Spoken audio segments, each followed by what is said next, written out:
Parental attitudes can be affected by how cute you were when you were born as a child. Likewise, another study conducted in the UK back in 2004 found that babies as young as 1 day old were more likely to gaze at images of attractive faces as opposed to unattractive faces. This certainly suggests a hardwiring of what's considered to be attractive. So we know that with a lot of the different debates, we think about, is it nature? Is it nurture? And yet we're fully aware of the fact that society and the media have significant control over what's considered to be beautiful. It's for this reason that the beauty industry is a multi-billion-dollar one. Everything from cosmetics to plastic surgery, dieting, and weight loss.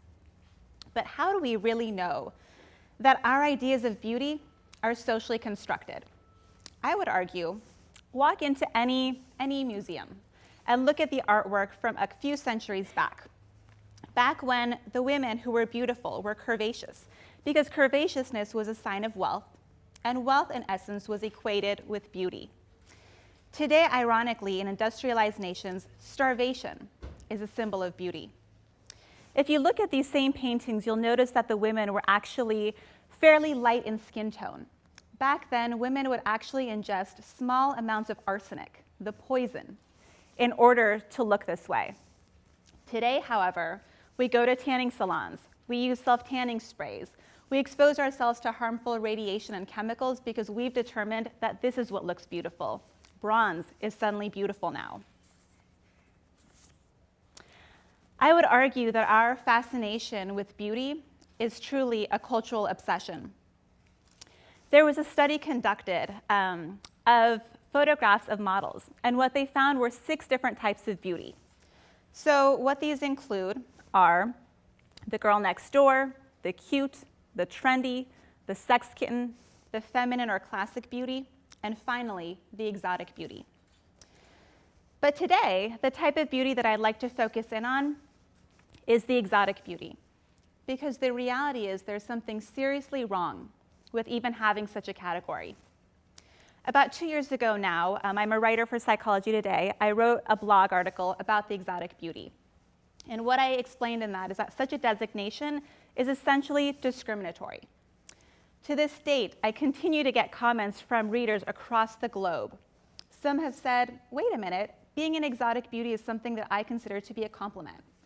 Other folks say, well, I actually think that it's something that's discriminatory or it's demeaning. So let me tell you a little bit about what I think. Let's just break down the word exotic for a moment. What does exotic mean? You go to dictionary.com. You can look it up right now. What it means is strikingly unusual or strange in effect or appearance. So in essence, an exotic beauty is a strange beauty. It's an unusual beauty. By calling someone exotic, you are implying that they are an other. And anyone who has been a member of any marginalized group knows that being an other is rarely a good thing. Yes, we all want to distinguish ourselves. We want to be the smartest. We want to be the most athletic, the most talented. But no one wants to be the strange, unusual one, even if it's followed by the word beauty. The question is, why do we even have to designate these different categories of beauty? And why is it that of all these categories, exotic is the problematic one? Take, for instance, this phenomenon called the Asian Fetish. Recently, there was a documentary film made about this. But prior to that, there was a researcher, Bitna Kim, and she set out to understand what's behind it. And for those of you who have not heard of the Asian Fetish, some people call it yellow fever. It's this idea of white men who seek out Asian women to date or to form relationships with. Some might say, what's wrong with this? Maybe these men appreciate Asian history. They love Asian culture. They like Asian artwork. Incidentally, also the women. Some might say, well, hang on a minute. It's these Asian women who are picking the white men. And so you have it all wrong. But I would argue it's not that simple. There are layers of cultural symbolism, oppression, and privilege behind all of this. You see, in the study that was conducted, the men had pretty disturbing ways of explaining their fetishes. One example is a gentleman who said about the Asian fetish, "Women serve the men. They do things for him that the Western culture has long forgotten. It's hard to pinpoint, and I'm not saying that Western women don't take care of their men. It's just the way that Asian women go about it. The presence, the mannerisms, the movement of their bodies that are attractive to some of us." And again, these things I'm speaking of don't pertain to all Asian females, but this is the general belief or idea. We men want a princess in public and a whore in the bedroom. Simple as that. In her initial quest for participants, Kim also came across somebody who was basically trying to explain how Asian women are commonly paired with unattractive white men who can't find attractive white women. So he basically said that Asian women are substitutes, the analogy that he used. If you don't have enough money to buy a BMW or a Mercedes, you buy a Lexus or a Toyota.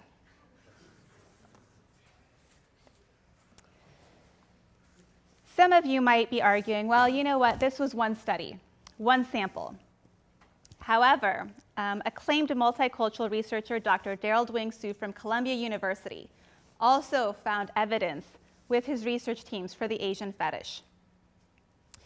In a study that he headed, they found multiple instances where Asian women were being exoticized and sexualized. Women spoke of white men approaching them and explicitly communicating their fetishes of subservience and sexual pleasing. The researchers noted nearly all members of the focus groups interpreted these microaggressions as Asian women are only needed for the physical needs of white men and nothing more. What Sue is hitting on here is this idea of racial microaggressions. Racial microaggressions defined basically are brief, everyday exchanges that send denigrating messages to people of color because they belong to a racial minority group. These exchanges are so pervasive and automatic in daily interactions, they're often dismissed and glossed over as being innocuous. So what are some examples of this? Sue certainly has a pretty lengthy list. Today I'm going to talk briefly about a couple of them. The first is this idea of color blindness. So color blindness is if we were to say, you know what, America's a melting pot. There's actually something wrong with saying that America is a melting pot, because that denies us of our unique cultural heritages. We all have them. Whether we are second-generation Cambodian, our ancestors were Irish, German, Italian immigrants who came over on Ellis Island. We might be of indigenous descent. We all have a cultural background. Pretending that we are all the same strips us of the history, the struggles, and the triumphs. The idea of denial of individual racism. This is as if I were to say, of course I'm not racist. I'm friends with a black guy. It doesn't work that way, right? If somebody had a brother who's coming out as gay, that doesn't mean that person cannot hold homophobic attitudes. One does not necessarily negate the other. However, unfortunately, we have a huge problem with individuals saying, no, I can't possibly be racist, when the reality is many of us hold these attitudes. The idea of being an alien in one's own land. You might see somebody who's foreign-born and say, wow, you speak such good English. Or, where were you born? Were you actually born in the US? You're implicating this person cannot possibly be an American. You might say to somebody who's black, your English is so eloquent. Similar things were said about President Barack Obama when he initially came onto the political scene. Things being said, and to this day, about him being black, about him being a credit to his race. What does that say about our racial politics and landscape today in the US? The assumption of criminality. Maybe you're a woman and you're on an elevator and a man comes and stands next to you and he's a person of color. Do you, perhaps without even realizing it, take your purse from one side and move it to the other? What is the thought that you just had there? That this person of color must be dangerous, must be targeting me in some way. Would you do the same thing if that man were white? The idea of the second-class citizen, this actually happened to me. I was in New Orleans, ironically, to attend the National Multicultural Summit, and I was wearing a suit, and I stepped out into the hallway of my hotel to take a phone call. And another hotel guest came up to me, and she kept asking me all these detailed questions about room service and when they were going to clean the rooms. I was like, how am I supposed to know? What I wanted to tell her is, look, I'm getting my PhD from Notre Dame in psychology. If you want to ask me psychology questions, I'm happy to answer them. But if you have questions about the hotel, you might want to find somebody who works at the hotel and not go based off of what they look like. Granted, I did not say that, but I think these are things that happen to all of us on a very regular basis that we don't even think about. The reality is that there's so much more going on than meets the eye when it comes to racial politics. Discrimination researchers talk about how overt racism, it's just no longer PC. But that doesn't mean by any means that racist attitudes are gone. They've just become more subtle. We like to think of ourselves as being in this post-racial society, but that's far from the truth.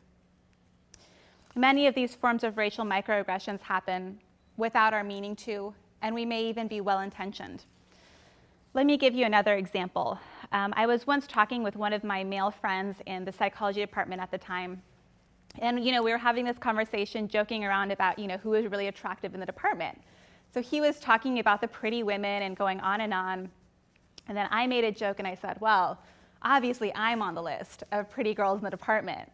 And he says to me, well, yeah, of course you are, but you're more of an exotic beauty. And I didn't really think about it at the time, and I wasn't offended. He was my friend, and it was well-intentioned. But perhaps in some way, that's actually what was problematic about it. It wasn't until many years later when I was at another level of my own racial understanding of politics and discrimination that I came to understand in the subtlest of ways that was actually a put-down. Because to be an exotic beauty means being a second-rate beauty. In a lot of cases, it means being a hypersexual beauty. Black women, Latinos, Chicanas, Asian women, American Indians, Middle Eastern, Southeast Asian, they've all been seen this way. Let me give you another example. The Victoria's Secret annual fashion show. For many, it's a major television event of the year. This was actually one of the pieces that did not air on television. Fortunately, due to a lot of the protests, this was considered to be highly disrespectful. So this woman, as you can see, comes out with a headdress that was really reserved for chiefs in battle. And as you can see, it's paired with these cheetah print panties to suggest the pairing of wild and sexy and exotic, and that all of this is supposed to go together. But as we can tell, this is highly offensive, and it was pulled from the initial fashion show. And so it gets at, in my opinion, sort of the next steps, because one might ask, what can we do about this? And the reality is we can be smarter about the forms of media that we consume. We can protest and speak up when we see women of color being exoticized. More broadly, we can stand up for women globally being objectified. And we can also be careful not to objectify ourselves. In today's age of Instagram, I'm oftentimes horrified by how often young women are sexually exploiting and objectifying themselves. They take pictures of their booties and their bras, and they post them on Instagram. And for what? For 50 measly loves, selling themselves for that cheap. It reminds me of the old Pink song, Stupid Girls. Maybe if I act like that, that guy will call me back. Sure, you've heard of it. And the part, though, that always gets to me is when she says, whatever happened to the dream of the girl president? She's in the video dancing next to 50 Cent. I wish I could say that's a major throwback, that things have changed significantly, but it hasn't. And so what I'm really asking of you today is to come to this deeper understanding of what beauty is really about. I'm asking you to respect yourselves and to respect each other, and to know that beauty is not skin deep, and to know that it's deeper in the soul. To think about beauty as being compassionate and loving, about humility, goodness to ourselves and to others, but also to think about what beauty means to yourself not narrowly defined by these categories that we are told each and every single day. And so with that, I would like to thank you all so much for your time. It's been so wonderful to get to speak to you all. Thank you.